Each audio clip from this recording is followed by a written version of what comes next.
मोरंग मोरंग सुनिए रे जट्टा, मोरंग मोरंग सुनिए रे जट्टा, मोरंग नहीं जाई देबो रे जट्टा, विदेश नहीं जाई देबो रे जट्टा। कतबो मनैबे गे धनिया, कतबो बुझाइले, अब की सबन मोरंग हम जायबे बुरा। मोरंग के छोरी जोगिनिया रे जट्टा, मोरंग के छोरी जोगिनिया रे जट्टा, लौटियो आवे देतो रे जट्टा, पलटियो आवे देतो रे जट्टा, विदेश नहीं जाई देबो रे जट्टा।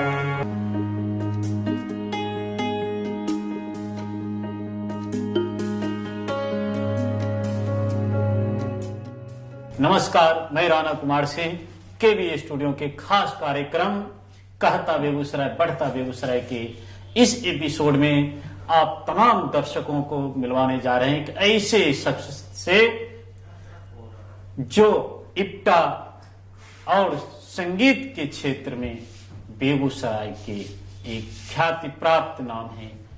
प्रोफेसर अशोक कुमार जी, आपका हमारे स्टूडियो में हार्दिक स्वागत है। जी स्वागत। अशोक जी, हमारे दर्शकों को बताएं कि आपकी प्रारंभिक शिक्षा दीक्षा कहाँ से हुई और कैसे हुई। सर, सबसे पहले तो मैं आदरणीय डॉक्टर रोशन कुमार जी के प्रति आभार व्यक्त करना चाहूँगा,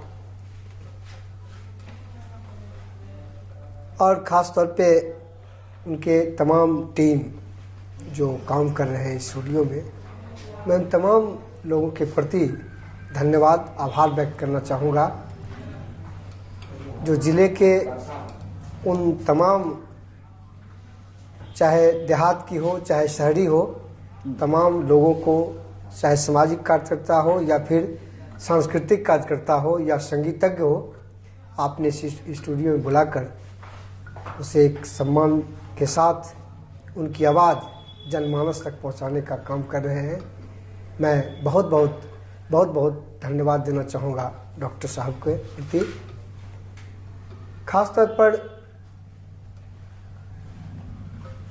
मेरा जो जीवन यापन खास तौर पे ऐसे जगहों पे हुआ है जहाँ पे मैं कभी सोच भी नहीं सकता था कि आज मैं इस तरह की स्टूडियो में बैठ कर के आपसे बात कर पाऊँगा।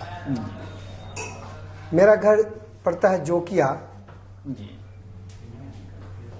भगवानपुर प्रखंड के अंतिम छोर है वो, बछवाड़ा विधानसभा का अंतिम है वो, अंतिम गांव है, अति पिछड़ा क्षेत्र है और वार्ड ग्रसित क्षेत्र है। बल्कि अब तो कुछ सुधार हुआ है। जब मैं बहुत बच्चा था, छोटा था, तो उस समय बलान एक तरफ, दूसरी तरफ बैती और तीसरी तरफ गंडक, ये चारों तरफ से घिरा हुआ गांव। इतना मतलब स्थिति नाजुक, जी कोई साधन नहीं था, बस नाव के अलावा नाव से जाना आना, फिर शाम को ही चले आइए, रात को फिर जाने आने में बहुत परेशानी होगी। पढ़ाई लिखाई के मामला में वहाँ प्राइमरी स्कूल हमारे गांव में था शुरू से, फिर उसको मिडिल में किया गया। लेकिन जब हम पढ़ते थे जिसमें 7वां में, तो मिडिल नहीं था, वहाँ नौला जाना पड़ता था 3 किलोमीटर। हम लोग नाव से पार होकर के नौला जाया करते थे, क्योंकि जब 7वां में हम थे तो उस समय बोर्ड हुआ, बोर्ड परीक्षा दे के हम लोग 7वां में पास करके गए थे। उस समय बोर्ड होकर ही लोग हाई स्कूल में जाते थे, उसकी परीक्षा होती थी अलग से। तो उस समय हम लोग गए थे। खासतौर पर संगीत के प्रति जो रुचि हमारा बचपन से ही है, हम स्कूल में बड़ा ही शौक से गाते भी थे, प्रयास करते थे गाने के लिए भी, और शिक्षक भी हमें बहुत ही सम्मान करते थे इस संगीत को लेकर के। लेकिन ये हम कभी नहीं सोचे थे कि इस देहात से, एक ग्रामीण क्षेत्र से उभर कर हम एक शहरी क्षेत्र में जाएंगे और देश के विभिन्न राज्यों में हम प्रस्तुति देंगे, कार्यक्रम मेरा होगा ऐसा मेरा कभी भी सपना में भी नहीं सोचे थे। आज बिल्कुल साकार है आपके आशीर्वाद से, आपके दुआ से। 7वां में जब हम थे तो हम भाई में सबसे बड़ा है, 4 भाई जी। हमसे एक बहन है, तो 4 भाई, 3 भाई मेरा छोटा छोटा था। हम 7वां में पढ़ते थे, उस समय हमारी माँ डेथ कर गई, तो परेशानी बहुत हुई जी। जो छोटा छोटा बच्चा था, एक तो गोद में ही और दूसरा थोड़ा चल रहा था, एक हल्का था, तो बहुत परेशानी हुई। पढ़ाई में दिक्कत होने लगा, खाने पीने में भी दिक्कत हुआ, बनाना खाना दिक्कत हो गया। तो फिर 2 साल तक किसी तरह से झेले। जी। फिर हमारे पिताजी दूसरा शादी किए, माँ आई, बहुत ही हम लोग को प्यार दिया, स्नेह दी, बहुत ही आगे बढ़ाई। जी। मैंने एक माँ का जो होता है दायित्व जो वो होता है, हमको ऐसा नहीं लगा कि दूसरी माँ है या आई है तो जो इस तरह की वर्तमान बात दौर है। में कहा जाता है कि सौतेली माँ से वो प्यार नहीं मिलता है जो अपनी माँ से मिलता है, ये अनुभव आपको नहीं हुआ? नहीं जी, नहीं जी, नहीं, कभी नहीं लगा कि हमको सौतेली माँ है, बल्कि अपनत्व की भावना जो होती है वो हुआ। केवी स्टूडियो की टीम की ओर से उन माँ को प्रणाम।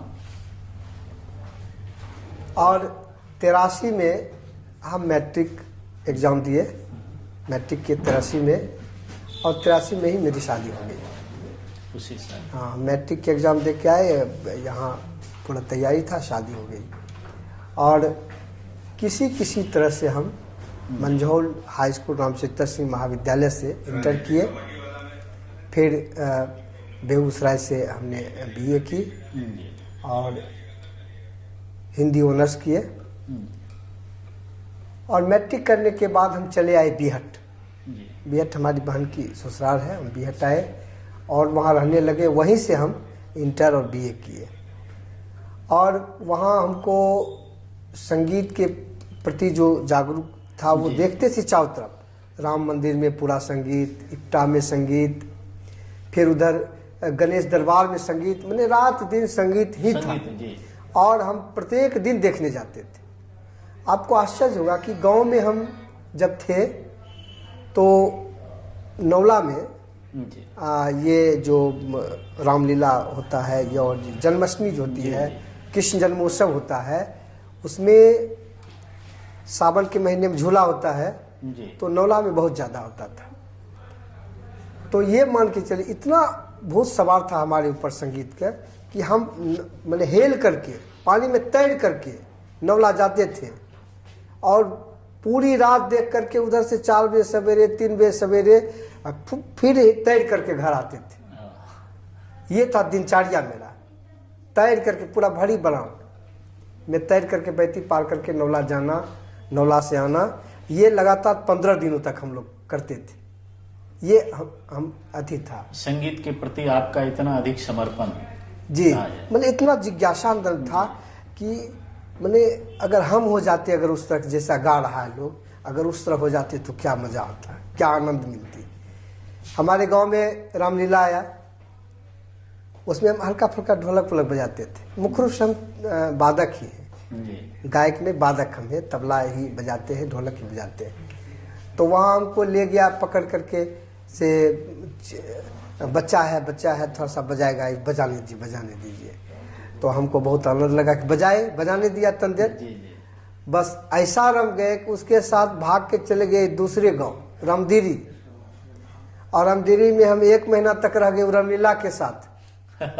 हमारे पिताजी पूरे ढूंढते वहां तक पहुंचे, किधर है नहीं है, तब हमको पकड़ के लाए फिर यहाँ। मैंने इतना जिज्ञासा था। और ये देखिए आप लोगों की कृपा है, और ऊपर वाला की कृपा है, जो हम जब बीहट आए, दिनकर कला मंच से जुड़े।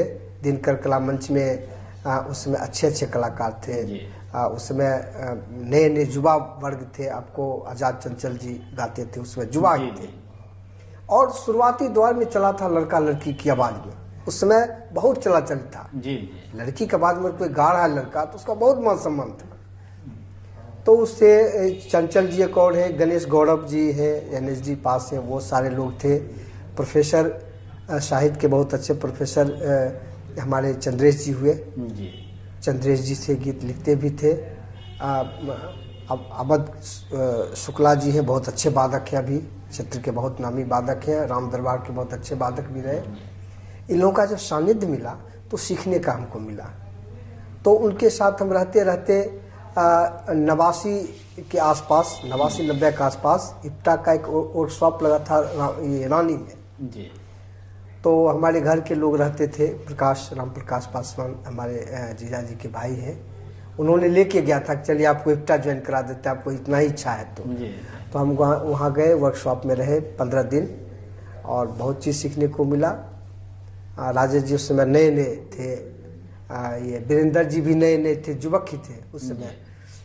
लक्ष्मी यादव जी थे, विष्णुदेव जी हुए, दिलीप जी हुए, ये सारे लोग थे। तो इन लोगों को सानिध्य मिला और हम लोग वहाँ से जुड़े। 89 से लेकर के यानी 90 से लेकर के अभी तक हम इप्टा में रहे और इप्टा के माध्यम से शायद देश के शायद ही कोई ऐसा जगह हो जहाँ हम कार्यक्रम करने नहीं गए।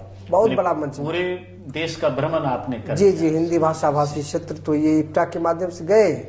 खास तौर पर वहाँ रहने के बाद हम सीखते रहे और सीताराम जी जैसे हमारे गुरुजी मिले और उनसे भी सानिध्य मिला, वहाँ वर्कशॉप वगैरह होता रहा। तो हमारे इप्टा में भी है वो अभी अध्यक्ष है पूरे बिहार के, तो उनसे मेरा सानिध्य मिला। फिर पटना गए, पटना में भी रहे। पटना में कई बार कैफी आजमी साहब के साथ सलील चौधरी जी जो बहुत हिंदुस्तान के बहुत बड़े संगीतकार हैं, उनके साथ भी हम लोग को सानिध्य मिला। पैराडाइज होटल में हम लोग 15 दिन तक वर्कशॉप किए, वर्कशॉप में रहे, उनके साथ संगीतबद्ध भी हुआ। आओ रे राम भाई, आओ रहीम भाई, ये गीत उन्होंने ट्यून किए थे। आप उनका गीत सुने होंगे फिल्म में, गोरी तेरा गाँव बड़ा प्यारा, उन्हीं का संगीत है। उन लोग के साथ सानिध्य हमको मिला, कैफी आजमी साहब के सानिध्य मिला और उन लोगों से कुछ दिन रहे भी। उसके बाद हम लोग ये खासतौर पर जो भोपाल में, ये लोग भोपाल में रंग विदूषक के साथ काम करते थे, गणेश गौरव जी। तो हम वंशी कौल जी के यहाँ भोपाल गए, 3 साल तक लगातार गए और कई नाटकों में हमने वहाँ संगीत में काम किया। उनकी पत्नी है, बहुत बड़े संगीतकार हैं, अंजना पुरी। तो वो इतना बढ़िया संगीत करती हैं, उनके साथ हमको बजाने का मौका मिला कहन कबीर नाटक में, उसके तुक्के पर तुक्का नाटक में। और उनके माध्यम से हम देश के कई राज्यों में घूमे। मैंने दिल्ली में, कमायनी में, NSD में, आपको आसाम में, दार्जिलिंग में, कलकत्ता में, मैंने कई जगहों पर उनके साथ घूमे। यूं कहा जाए कि नाटक के क्षेत्र में भारत में उच्च स्तर तक आपने अपनी पहुंच बनाई। जी जी बिल्कुल, जी जी जी, और आपने कार्य किया। जी जी जी। वर्तमान में अशोक जी आप संगीत महाविद्यालय के प्राचार्य भी हैं जी। तो उस महाविद्यालय के संदर्भ में आप बताएं हमारे दर्शकों को। देखिए, जब हम इप्टा में थे और इप्टा के बाद एक लिटरेसी मिशन की ओर से एक आकाशगंगा रंगचौपाल अभी जो है आकाशगंगा कला मंच था, उस समय बना था। तो उसमें जो कलाकार काम करते थे सभी ग्रामीण परिवेश के बच्चे थे, बच्चे बच्चियाँ थी।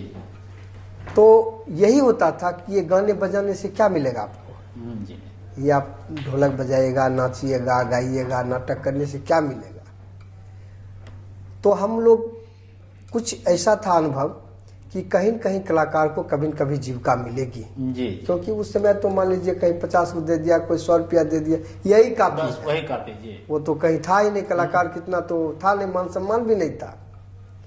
उसको है दृष्टि से लोग देखते थे गांव देहात में। अगर लड़कियां अगर कहीं मंच पर है, गा रही हैं, बजा रही हैं, पूरे परिवार को बदनाम कर, हाँ पूरे परिवार को ही मने।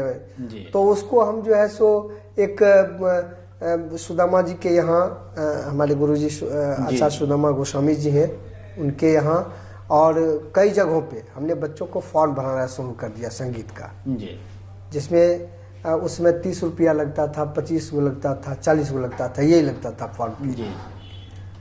और उसके माध्यम से जब बच्चे लोग, जब कोई इंटर कर गया, कोई BA कर गया, तो देखिए अभी जो डिग्री के आधार पर जो नौकरी हुई है सब जगह, जो हाई स्कूल में जो पोस्टेड है संगीत के जो शिक्षक है, मुख्य रूप से चंडीगढ़ और इलाहाबाद यूनिवर्सिटी के, क्योंकि उस समय कॉलेज में भी पढ़ाई नहीं होता था इसका, कॉलेज में भी इसका सिलेबस नहीं था, बाद में सिलेबस आया।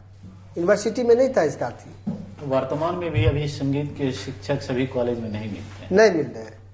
तो इस तरह से ये जब नौकरी चाकरी होने लगा तब थोड़ा सा लोगों का जागृत हुआ कि नहीं भाई इसमें भी कुछ है, इसमें भी कुछ करना चाहिए। तो अभी भारी संख्या में लोग, और जब बच्चे लोगों का बेगूसराय आना या खगड़िया जाना फॉर्म भराने के लिए, इस ख्याल से बहुत लगता था कि बहुत बच्चे छोड़ देता था बीच में। इसीलिए हमने सोचा कि क्यों नहीं बीहट में एक महाविद्यालय खुले। और हमने काफ़ी कोशिश की, 3 साल तक हमने खगड़िया, पप्पू जी हैं वहाँ भास्कर जी के चलाते हैं, और एक हमारे राउत जी जो नौनपुर में बहुत अच्छे गुरुजी हुआ करते थे, बहुत अच्छे गुरुजी भी थे, और कई उनके शिष्य शिष्या हैं जो बहुत अच्छे गाती भी हैं। उन गुरुजी को हमने कहा कि सर जी ऐसे ऐसे हम चाहते हैं। तो उन्होंने कहा बिल्कुल बेशक कीजिए, ये तो हम चाहते हैं कि जितना विकास हो। और तबला के बहुत अच्छे वादक हमारे आदरणीय राम नरेश सिंह जो शेखपुरा के हैं, वे अध्यक्ष मंडल में प्रेसिडेंट में थे इलाहाबाद यूनिवर्सिटी के, उनसे भी हमने राय विचार ली। उन्होंने भी कहा नहीं बिल्कुल कीजिए, और वो भी हमको सर्टिफाई कर दिए कि ये अच्छे कलाकार, इनको दिया जाए। हमने इलाहाबाद से ली मान्यता, और उसके बाद फिर बाद में हमने चंडीगढ़ से भी मान्यता ले लिया। ये दोनों हमने मान्यता ले ली और यहाँ खोली। तो लोगों का एक सहूलियत हुई कि आसपास के बच्चे अब कहीं जाने की ज़रूरत नहीं है। प्रत्येक दिन क्लास भी होती है वहाँ, अच्छे गुरुजी भी आते, कृष्ण मोहन जी को भी बुलाते हैं वहाँ, जो कथक के बहुत अच्छे जानकार भी हैं, केंद्रीय विद्यालय में रहे। उन्हीं के सानिध्य में हम रह करके 3 साल तक केंद्रीय विद्यालय में म्यूजिक टीचर भी रहे। रिफाइनरी केंद्रीय विद्यालय में रहे, फिर गल्हारा में रहे, डीएवी लखीसराय में हमने काम की। बिहार शिक्षा परियोजना के माध्यम से बिहार के लगभग 18 जिलों में हमने डायरेक्टर बन के गया संगीत के, और शिक्षा परियोजना के माध्यम से कल्चर जो एक्टिविटी है उसमें निर्देशक के रूप में हमको भेजा गया, कार्य किए। आपके कॉलेज से अभी तक लगभग कितने बच्चे जो है सो प्रभाकर या इसमें जो डिग्री उच्च श्रेणी के होते हैं ले चुके होंगे लगभग? अभी तो लगभग हमको लगता है 50 से ज़्यादा होगा। 50 से ज़्यादा जी। और उनमें बहुत सारे सरकारी नौकरी में भी। जी जी जी, बहुत बच्चे नौकरी में हैं। अशोक जी, आप इप्टा के बहुत बड़े कलाकार रह चुके हैं। इप्टा में बच्चों के लिए भविष्य क्या देखते हैं? आप तो अनुभवी भी हैं, उसको गहराई से देखे भी हैं। जी बिल्कुल जी। तो उसके बारे में देखिए, भारतीय जननाट्य संघ इप्टा जो है बहुत बड़ा प्लेटफॉर्म है। देश का एकमात्र स्वयंसेवी सांस्कृतिक संगठन है इप्टा, और इप्टा में देश के बहुत बड़े बड़े संगीतज्ञ हैं। इसमें जी साहित्यकार हैं, कवि हैं, अच्छे राजनीतिज्ञ भी हैं। देखिए, इप्टा में जुड़ने से बहुत सारे लोगों का भविष्य बना है, क्योंकि मैं भी इप्टा में ही सीखा। इप्टा में ही हमने गाने बजाने और तरीका सीखे कि कैसे सीखा जाता है, कैसे बजाया जाता है, कैसे गाया जाता है। इसमें जुड़ने के बाद जो कलाकार होते हैं उनके आय का स्रोत कुछ सरकार की ओर से मदद भी जी नहीं मिलता है? इप्टा में आज तक सरकारी मदद कभी नहीं मिली। नहीं मिला जी नहीं। सरकारी कहा जाए कि हमारी जो सांस्कृतिक विरासत होती है, अभिनय का क्षेत्र जी, रंगमंच का क्षेत्र, नाटक का क्षेत्र जी, तो उसके विकास के लिए सरकार का कहीं से कोई सहायता नहीं होती है। देखिए, सरकार की सहायता होती है, लेकिन हम जो देख रहे हैं अभी जी क्षेत्र में या क्षेत्र के बाहर भी ऐसे संस्थाओं को सरकारी मदद दी जा रही है जो संस्थाएं इस पे कल्चर एक्टिविटी से कोई उसको लेना देना नहीं है। बल्कि अभी के स्थिति में अगर देखिए खास तौर पे, तो जहाँ पे कलाकारों का मुख्य रूप से शोषण हो रहा है, इमोशनल शोषण, क्योंकि हमको ललक है सीखने का। आप संस्था खोले हुए आपके संस्था में गए और आप एक ठेकेदारी की तरह हमसे काम करवा रहे हैं।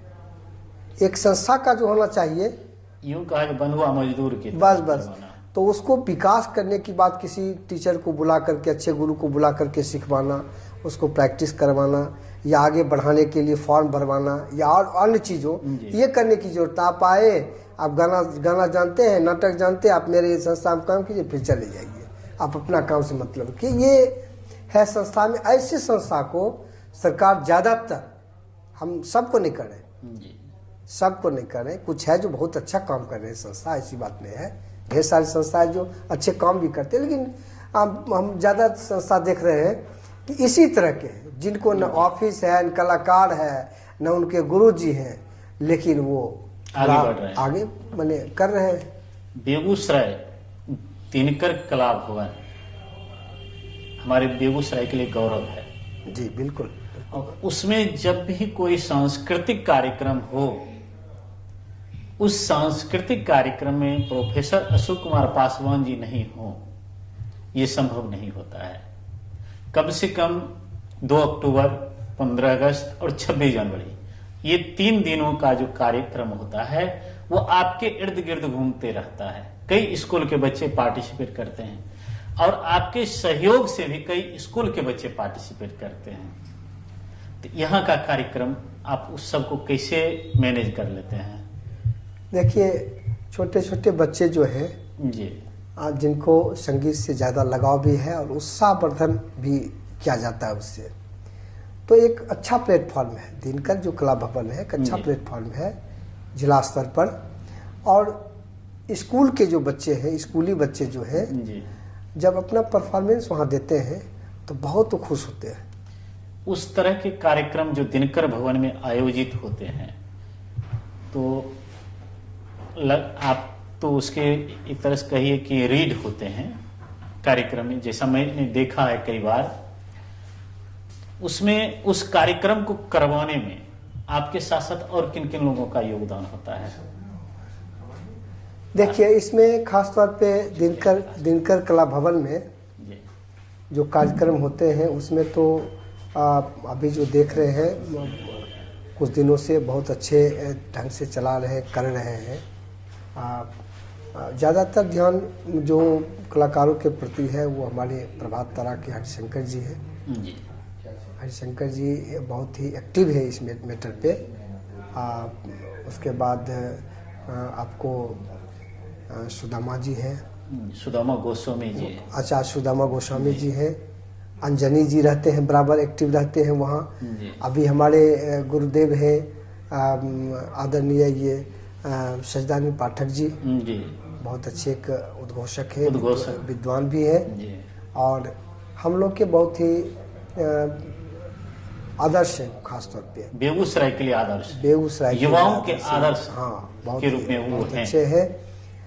फिर आपको अनिल पतंग जी हो गए, जो काम करते हैं बहुत अच्छे ढंग से संगीत के इस क्षेत्र में बढ़ाने के लिए। हमारे आदरणीय गोपाल जी हैं, गोपाल जी बहुत अच्छे काम करें संगीत के प्रति। मतलब इस तरह के जो भी हमारे साथी हैं, परवेज जी हुए जो नाटक के क्षेत्र में काम करें, परवेज यूसुफ जी, अवधेश जी काम कर रहे हैं इस क्षेत्र में। यहाँ जो कार्यक्रम करते हैं दिनकर कला भवन में, इसमें प्रशासन का क्या सहयोग होता है? देखिए, प्रशासन की जो सहयोग होनी चाहिए वो तो कभी हुआ ही नहीं। अच्छा, मेरे ख्याल में हम तो लगभग लगता है कि शायद हम 35 साल से इस लाइन में हैं, 35-40 साल हो गया होगा जी, क्योंकि एज हमारी 54 हो रही है और हम 35 यानी कि आपको बताए रहे कि मैट्रिक जब 83 पास किए, 83 के बाद हम लगातार हैं क्षेत्र में। जी, जो सरकारी जो सुविधा मिलनी चाहिए बच्चों को और उनके निर्देशक, यूं देखा जाता है कि प्रशासन के द्वारा एक फॉर्मेलिटी पूरा करने का काम बिल्कुल बिल्कुल बिल्कुल। और जो उस कमेटी के मेंबर होते हैं या आपके जैसे जो विद्वान लोग, डॉक्टर सच्चिदानंद पाठक जी के जैसे, गोस्वामी जी के जैसे जो विद्वान लोग हैं, उनके प्रेरणा से ही वो बच्चे अच्छे से अच्छे कार्यक्रम को कर लेते हैं। अशोक जी, आप इप्टा के एक महान कलाकार हैं, हमारे बेगूसराय के गौरव हैं।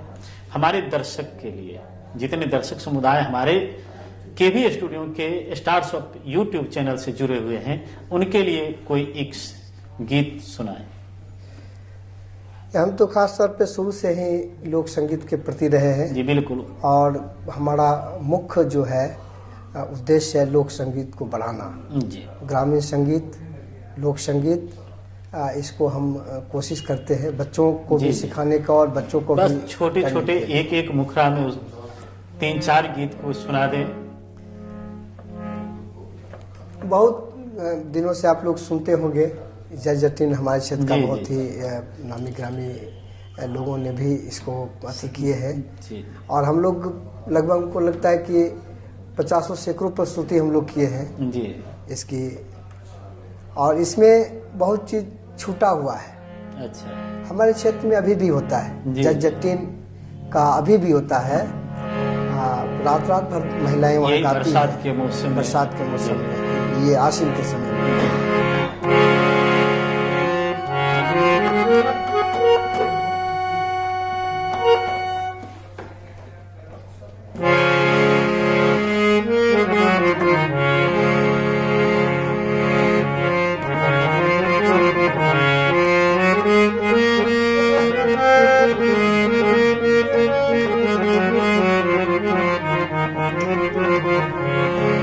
देखिए, नायक नायिका है जी और पहले जमाने में अधिकांश हमारे बिहार के लोग कमाने के लिए बाहर जाते थे, जी चाहे मोरंग हो या फिर कलकत्ता कहिए, जी। ढाका कहिए, यहाँ सब लोग जाते थे। जाते थे। क्योंकि गांव में कोई काम रोजगार तो था नहीं। हाँ जी।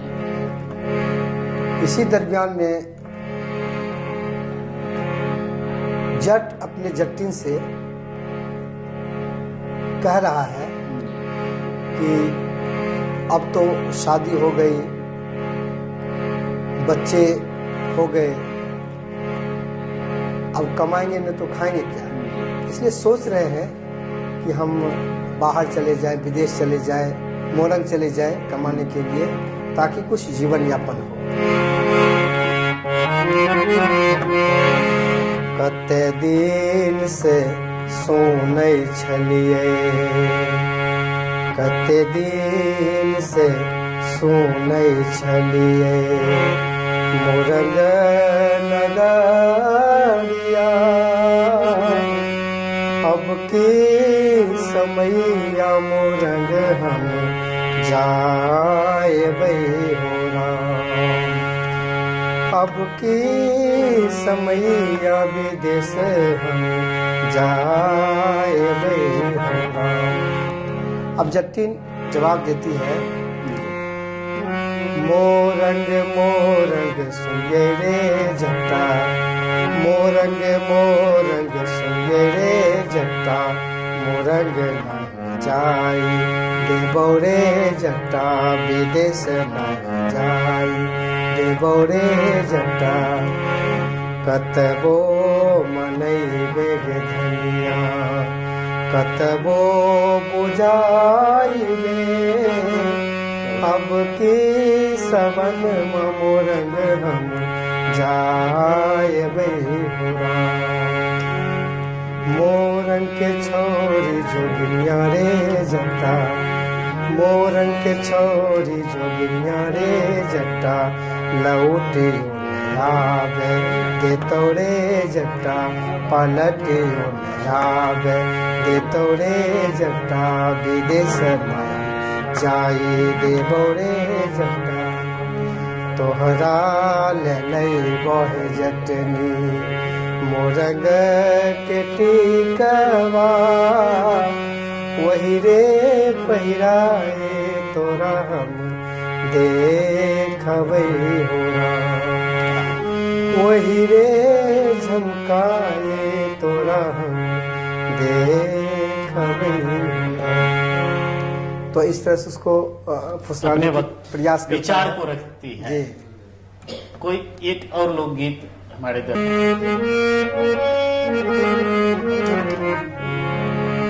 पिया निपट न दानामा ए सजनी, पिया निपट न दानामा ए सजनी, हो गए कलकतवाए सजनी, हो गए कलकतवाए सजनी, पिया निपत न धन मोए सजनी, हो गए कलकतवाए सजनी, हो गए कलकतवाए सजनी। ये था मैंने जब प्रदेश जाने लगता है और उधरे रह जाता है। और अमली का यहाँ जो है सो भारी स्थिति गड़बड़ है, खाने पीने रहने सहने का भी। और जो स्थिति ग्रामीण क्षेत्र में जो सामंत प्रवृत्ति के लोग होते हैं, जमींदार प्रवृत्ति के जो लोग होते हैं, उनकी दृष्टि उन पे बहुत गलत थी। तो अपनी व्याकुलता को अमली बोलती है कि गीत के रूप में दर्शाती है। जी। और इसी में एक गीत हमको याद नहीं आ रही है, बहुत ही सुंदर गीत उसमें है। घर बायगनमा में मनमा लगत नइखे, कब यही है बनमा,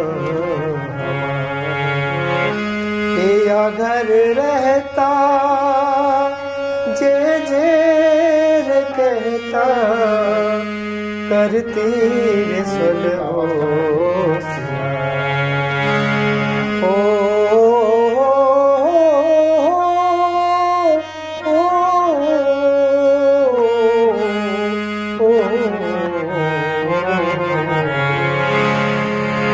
घरवा अगनमा में मनमा लगत नइखे, कब यही है बनमा हमार, पिया घर रहता जे जे कहता, करती रे सुलहो सिया। अशोक जी, आप हमारे केवी स्टूडियो में आए, यहाँ आकर कैसा लगा? केवी स्टूडियो का नाम हम पिछले कई महीनों से देख भी रहे हैं, सुन भी रहे हैं। इसमें तो कहने की कोई बात ही नहीं है। इतना बढ़िया, इतना सुंदर, इतना बेहतर, और ख़ास तौर पे हमारे आदरणीय डॉक्टर साहब की ये सराहनीय जो कार्य है, मैं उनके शब्दों में नहीं कर सकता हूँ, बयान नहीं कर सकता हूँ। उनका ये बहुत बड़ा यहाँ के युवाओं और जो छुपे हुए प्रतिभावान व्यक्ति है, उनको उभारने के लिए जो कदम उठाए हैं, मैं इनके प्रति बहुत बहुत धन्यवाद, आभार व्यक्त करना चाहूँगा डॉक्टर साहब के प्रति, और केवी स्टूडियो के उन तमाम कर्मचारी के प्रति, वर्कर के प्रति, कलाकारों के प्रति, डायरेक्टर के प्रति, प्रबंधक के प्रति बहुत बहुत हम आभार धन्यवाद व्यक्त करना चाहेंगे। हमारे डॉक्टर रोशन कुमार सर का भी एक बहुत बड़ा उद्देश्य है कि हमारे बेगूसराय में हर विधा में जो गुमनामी की जिंदगी जी रहे हैं, ऐसे स्टार जो भी हैं, उनको स्टार्स और बेगूसराय चैनल के माध्यम से हम पूरे बेगूसराय ही नहीं, बिहार ही नहीं, पूरे देश में इसको फैलाएं और हमारे बेगूसराय के उस गुमनाम जिंदगी को जीने वाले सभी कलाकारों को, सभी लोगों को पूरा देश जाने। आप आज हमारे स्टूडियो में आकर अपना बहुमूल्य समय दिए, इसके लिए हमारे पूरे टीम की ओर से आपको बहुत बहुत धन्यवाद। जी, आपको भी धन्यवाद।